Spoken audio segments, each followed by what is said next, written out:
Assalamualaikum. Bang. Ya. Selalu customer suka order 4 item tu barang apa?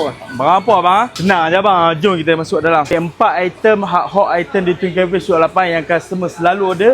Okey. Yang biasa lidah. Okey, lidah. Pok panjang. Pok panjang jarang orang jual. Pok panjang. Daging lah. Daging hak lemak-lemak sikit lah. Pok geting ni tak boleh lepas lah kan. Pok geting ni sangat-sangat lembut lah tu. Kan, pok geting sangat-sangat lembut.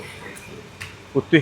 Tarik dengan tangan berputih Okey, kita potong dulu. Oh ni yang hot item ni bang. Ni hot item ni.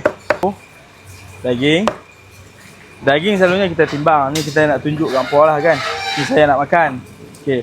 Apa lidah. Lidah. Kemudian pok panjang. Pok panjang. Okey, betul ada awak keting. Awak keting ni tengok. Ada lemak-lemak dah. Ada lemak-lemak dah kan.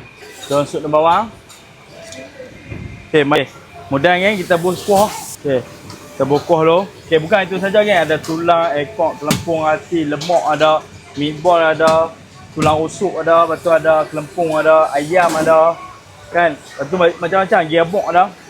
Ni kita tak angkat meatball pun ada dalam. Banyak barang-barang ni. Okey, yang mana nak mai, apa cuma type Twin Cafe Suat 88, insya-Allah sampai depan kedai lah. Wes lah ni moden dah kan. Okay, ni kita bagi cabai. Cabai merah dengan cabai hitam campur lagi. Kalau nak mai dia 3 besok 8. Boleh mai. Kasih sampel jangan ada sampel.